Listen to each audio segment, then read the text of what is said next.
আমি এখন আছি বিশ্ব ইজতেমার পশ্চিম পাশে তুরাগ নদীর তীরে।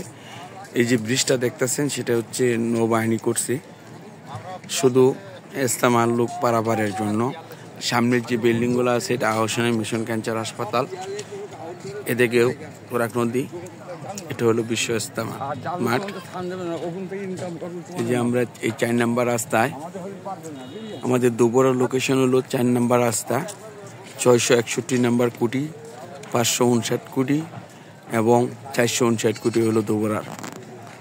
যারা আসবেন তারা ওই কুটি লোকেশনে চলে আসবেন 4 নম্বর রাস্তা ধরে, একবারে তুরাগ নদীর পশ্চিম পাশে। এই যে হলো তুরাগ নদী। এই ব্রিজটা আমরা পার হচ্ছি, ব্রিজটা সেনাবাহিনী শুধু ইজতেমার উপলক্ষের জন্য করা হয়েছে। আমরা সকলকে আমন্ত্রণ জানাই যে আপনারা সবাই ইজতেমায় আসবেন, ইনশাল্লাহ ইজতেমায় সফল করবেন।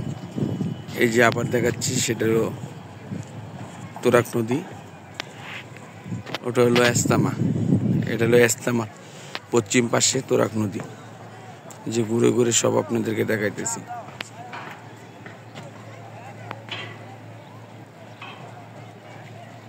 সকলেতে লোকেশনটা দেখে রাখুন।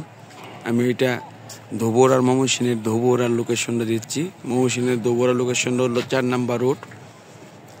নম্বর রোড এবং 661 নম্বর কুটি, 559 নম্বর কুটি, 459 নম্বর কুটি। সকলকে ধন্যবাদ, ভালো থাকবেন, সুস্থ থাকবেন, আল্লাহ হাফেজ।